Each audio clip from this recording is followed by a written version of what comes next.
Welcome to the online worship service at the Alexander City Church of Christ. Thank you for joining us. Go ahead and click that share button and let other people join us too, and let them know about what we have going on here. And we have a great message coming tonight. More about that later. Big news is we hope to be back together on Sunday. 10 o'clock worship only for now. No Bible hour, no Bible school, no pew packers, but we get to be together. The elders have put some prayerful consideration into guidelines and some things we need to do to make this happen. We need your flexibility. We need you to be Christ-like and think about other people more than yourself, please. Some of these things that we're going to ask you to do may not be convenient, they may not be comfortable, and they're surely not normal, but we need your help. It's important to be together, and to be together, we're going to have to do these things. Now, these things may change. There may be more guidelines. There may be more restrictions, for a lack of a better word. Some of them may go away. So please also be flexible. We've never been a part of a church that is coming out of a pandemic. Or never been part of a church that was away for 2 months and then came back together. And so there's even a chance by the time we get to church on Sunday that some of these things may have changed. We'll try to communicate that the best that we can. Please be flexible and understanding, as I know you can be. Let's be like Christ. If following these guidelines keeps one person from getting sick, it's worth it. If following these guidelines helps one person come to worship who may not have without them, it's worth it.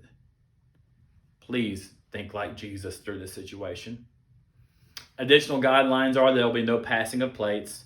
So grab your communion as you come in, grab your offering and put your offering in as you come and go. There'll be stations for that, or you can give online, or you can keep mailing in, whatever works for you. But we won't be passing a plate. There'll be gloves, masks, and sanitizer stations available. If you choose to use those, they will be there for your taking. Seating is going to be every other row, and there'll be markers for 6-foot sections. Please be cooperative of that. Please help us with that. And we'll see how it goes. So it may not work, and we'll try to do something different next week. We're learning, folks. Work with us on that. We know you will. The balcony is going to be closed. I know some of you love to sit up there, but it's a tight space, and we have people doing work up there. And so for now, the balcony is going to be closed. Please be understanding about that. That's all we have for guidelines now. Stay online, stay in touch. We'll be letting you know if anything changes. In the way of more encouraging news, I guess, as normal news, we got a church bus. It's a new to us bus. It's great. We really appreciate Alan Baker, and Al Jones, and Chuck Fuller taking the lead on this and helping us get this thing. This is going to be a great tool for our ministry. And as soon as all this virus stuff is behind us, we plan on wearing that thing out. Very excited. If you want to come check it out, come by the office. We'll show it to you. Also, we have about 15 or so desks left that we talked to you about last week. If you know somebody who wants them, they need to come and get them. If you think you just want one or two and you were waiting on something to come get them, you need to come get them now, because what we found is a lot of people come and they get 5 or 6 of them. And so if you think you're just going to wait and get one in a couple of days, 3 days, next week, may not be here for you. So come on, they're nice. We want you to have them. We want you to have them first and foremost. In regards of our prayer list, we have a prayer request in for Jeline Duck. That is a friend of Christy Jones. Her father passed away from COVID-19. He was a resident at Devotional Nursing Home. Be in prayer for them. Be in prayer for Linda Boone. Linda Boone is the director of Meals on Wheels and has a lot of connections here. She is recovering from some cancer surgery in her eye. Be in prayer for Linda. Let's have a special prayer at some point in time your week for the residents and the workers at all of our nursing homes in our community. They have been hit very hard, and it's very terrible, and they need all the support and prayers they can get. Let's be in prayer for that. Let's continue to pray for a cure, pray for a vaccine, pray for a treatment, pray for a virus to fade away. Whatever it is you want to pray for in defeating this virus and life moving on, let's all be praying for it. Continue to remember all of ours in the long-term list and the prayer and the shut-in list also. Tonight we have a special treat. I told you at the beginning, Andy Graham is going to be with us tonight doing our lesson. Andy always does a good job, but I told him when we finished filming this lesson that I thought it might have been his best one yet. It's a great job. We're very blessed to have Andy with us, someone so capable to come and bring God's word with us and does so much for so many people. Thank you, Andy, for sharing this with us about being an overcomer and what it means and how we can do that. I'm going to turn it over to Andy now. Hey, guess what? Hopefully, I'll get to see you on Sunday. Have a good rest of your week.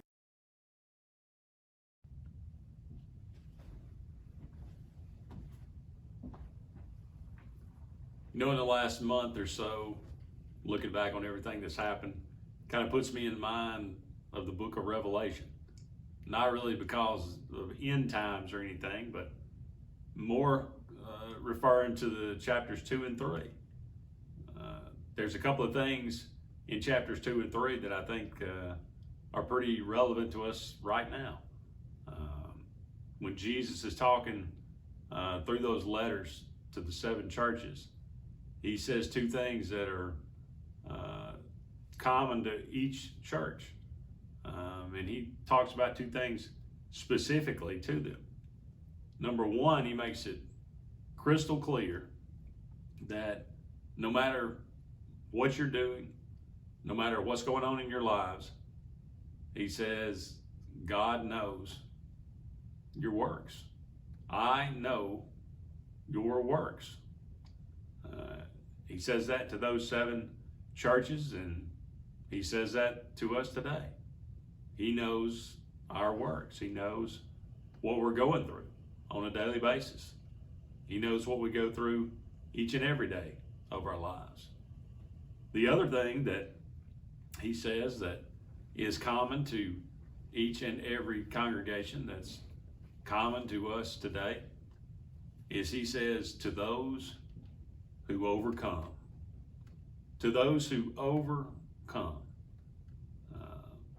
He makes that statement to all 7 churches, and he follows it up in 7 different ways. To the church in Ephesus, he says, if you overcome, then I'll give you to eat of the tree of life, which is in the paradise of God. To the church in Smyrna, he says, if you overcome, you won't be hurt of the second death. To the church in Sardis, he says, if you overcome, then you'll be dressed in white raiment. He says, I will not blot out your name from the book of life, but he will confess your name before his Father and before his angels.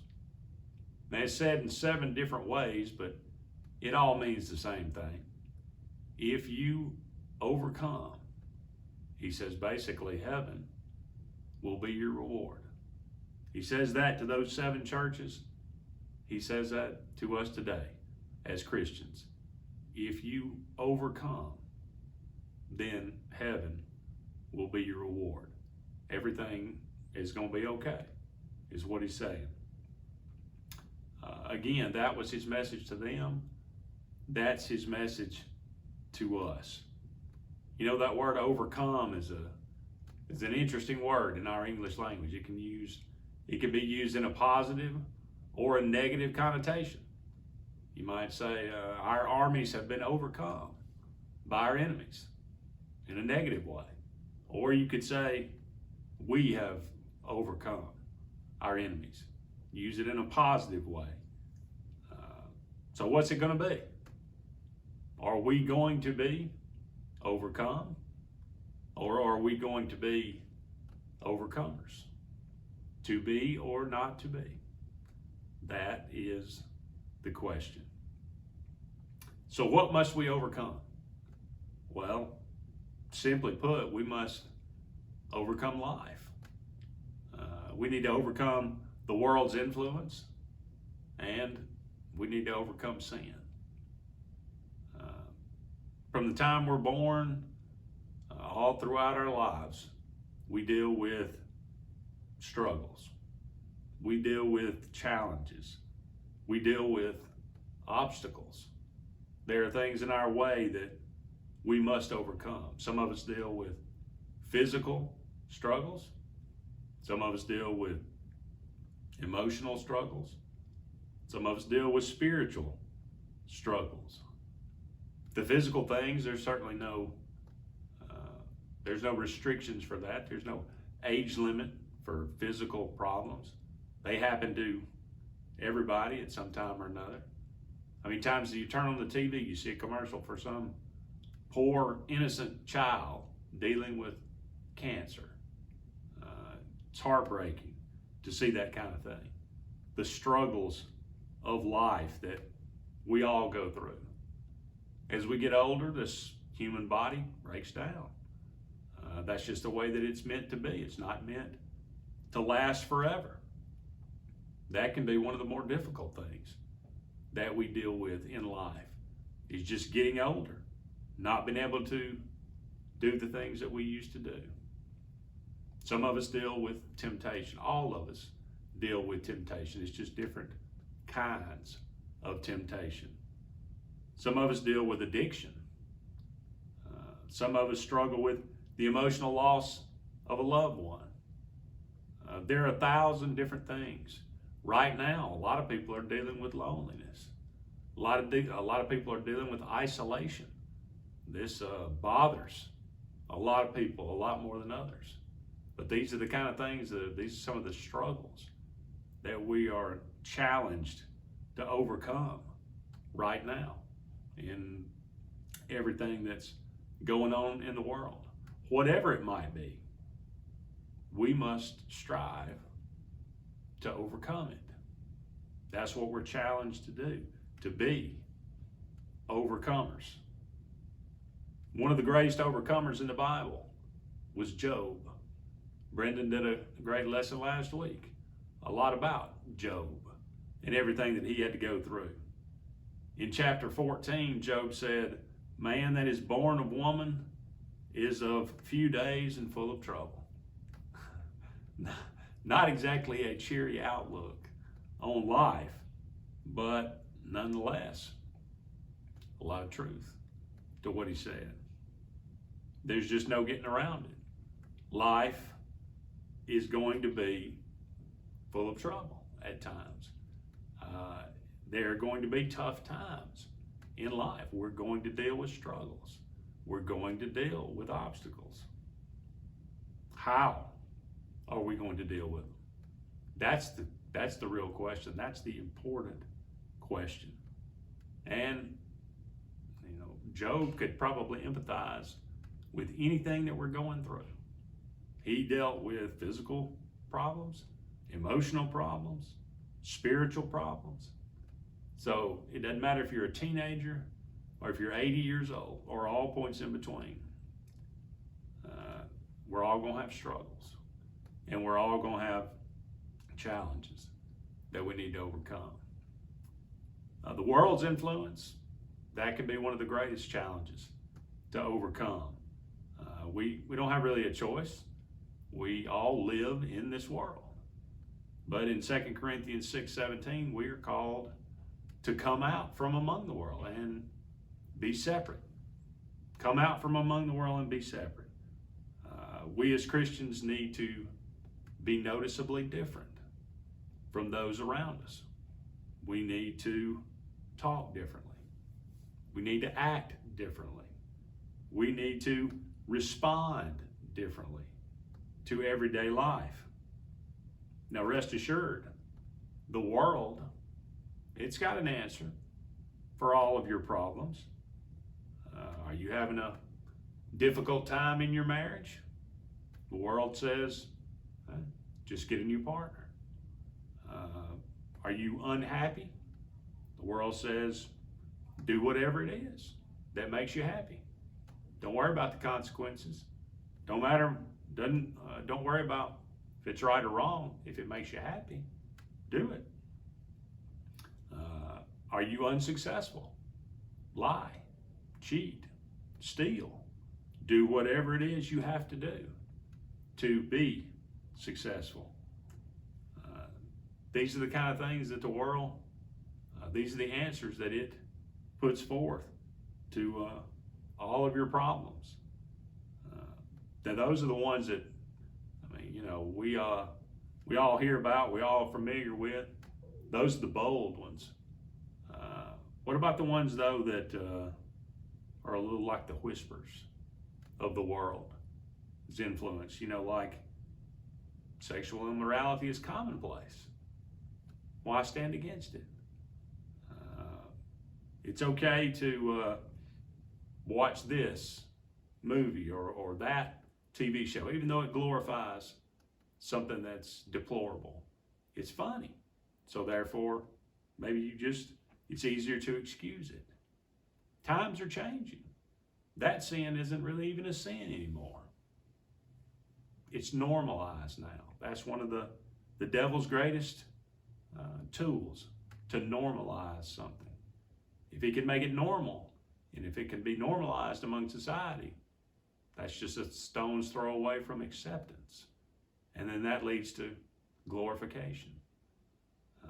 These are the kind of answers the world gives us. These are the kind of influence that it's trying to make on our lives. The Bible's pretty clear. The Bible's very clear on the difference between righteousness and wickedness. And it doesn't matter how much time takes place. The righteousness is always going to be righteousness, and wickedness is always going to be wickedness. We as Christians must overcome sin. We must overcome the world's influence in our lives today. We must overcome sin in our lives today. Unfortunately, there is no way that we can do it alone. But fortunately, we don't have to do it alone. Jesus told us in John 16:33, "These things I have spoken unto you, that in me you might have peace. In the world you will have tribulation, but be of good cheer, for I have overcome the world." Jesus overcame life. He overcame the influence of the world. And he overcame sin. He did all this to lift us up to a place that we could never get to by ourselves. He overcame so we might have a chance to be overcomers, that we could do the same.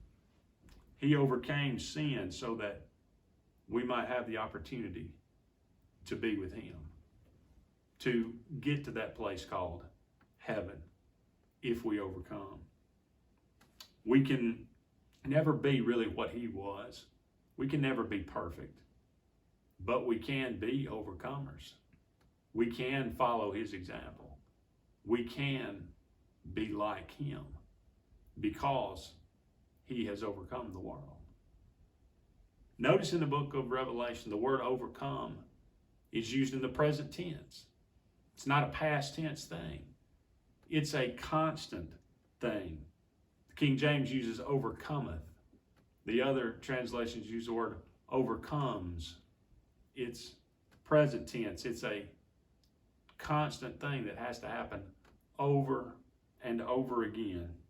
We're never going to come to a point where we can just stop overcoming. We're not going to come to that point. That's what happens in the hereafter. But on this earth, it's a daily struggle to overcome.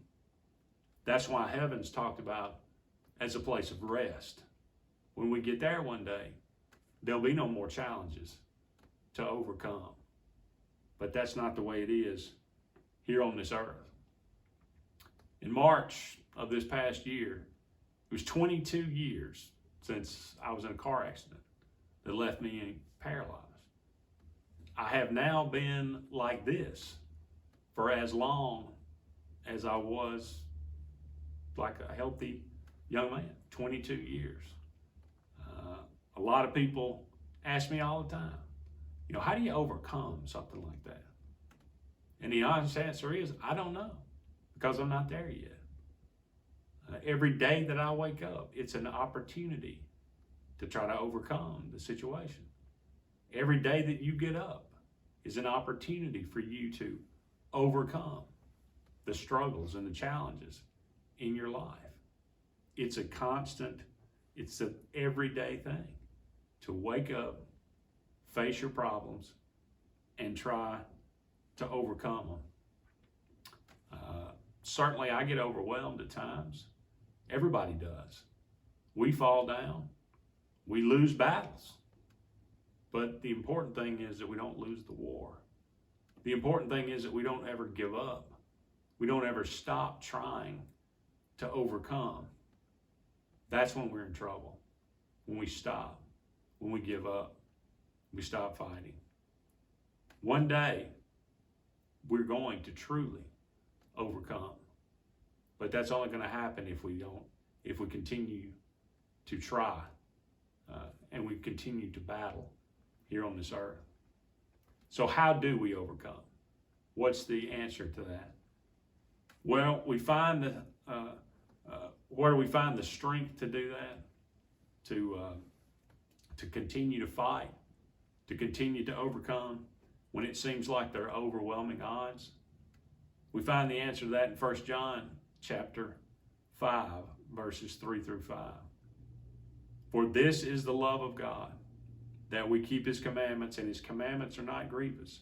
For whosoever is born of God overcometh the world. And this is the victory that overcometh the world, even our faith. Who is he that overcometh the world but he that believeth that Jesus is the Son of God? As Christians, it is our birthright to be overcomers. Whatsoever is born of God overcomes the world.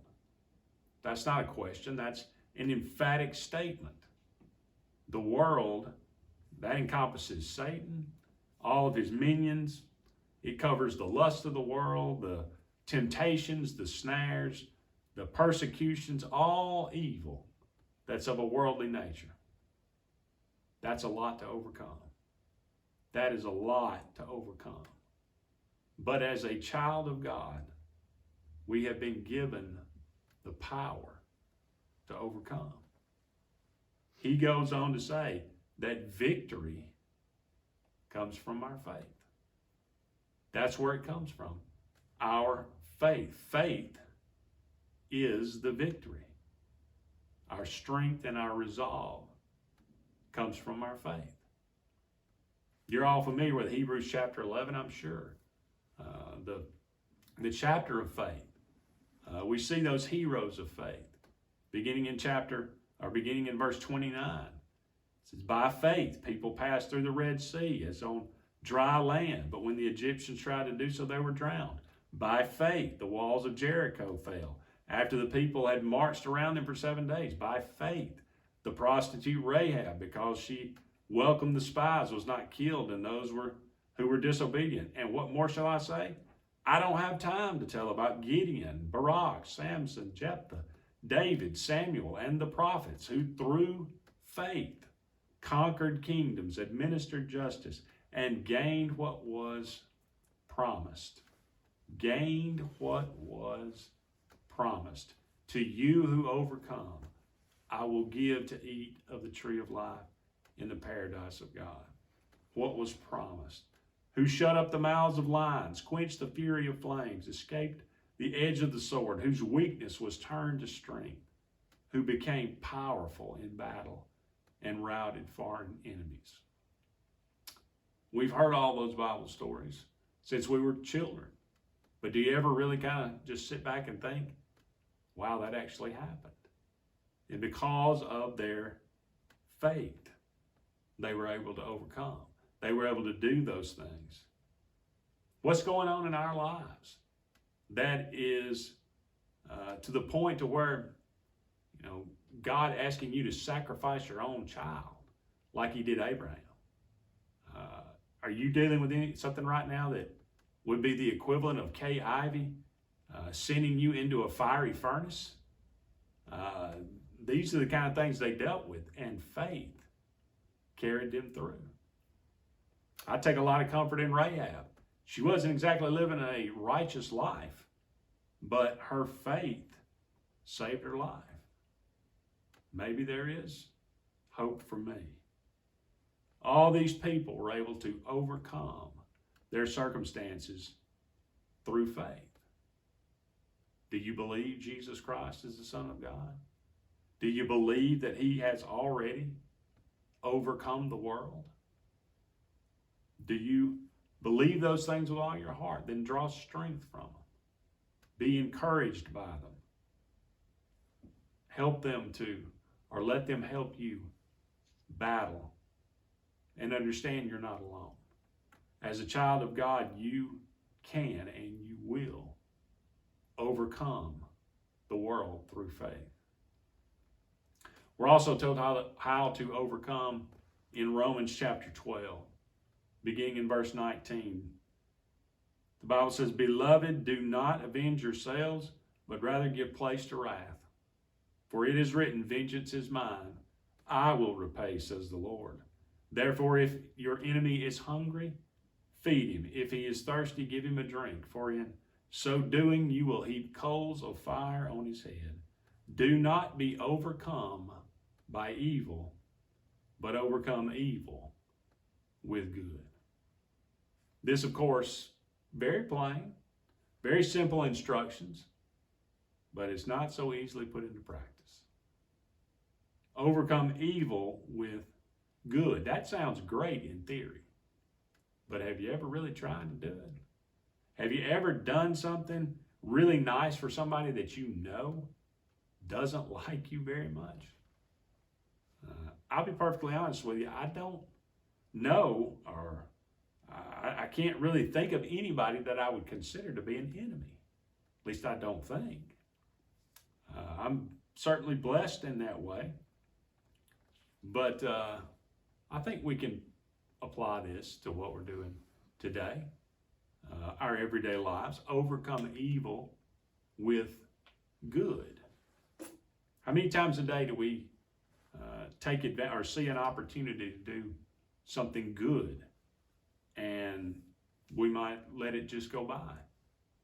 We need to take advantage of those opportunities to go about doing good, no matter what it might be. Now, obviously, this day, at this time right now specifically, we're not out and about, visiting things like that or being curtailed, but we can certainly still find and seek out opportunities to do good. It's a great time to email somebody or call somebody on the phone or send somebody an old-fashioned letter. If anybody remembers how to do that. Do they still sell stamps? I think so. It's a great time to just, again, search out for different ways to do good. There are a lot of good deeds that are waiting to be done. If we will just recognize them and have the courage and the willingness to follow through on it, to get them done. Be compassionate to somebody that's hurting. Be generous to somebody who's in need. There's a million different things that we can do on a daily basis. And I think we'll find that the more good we do, the more good we fill our life with, there's just simply less and less room for evil and those kind of things in our lives. Overcome evil with good. What are we going to be? Are we going to be overcome? Or are we going to be overcomers? That's not a trivial question that doesn't matter.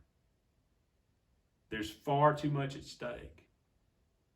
John says in Revelation that those who overcome will be with God for all of eternity.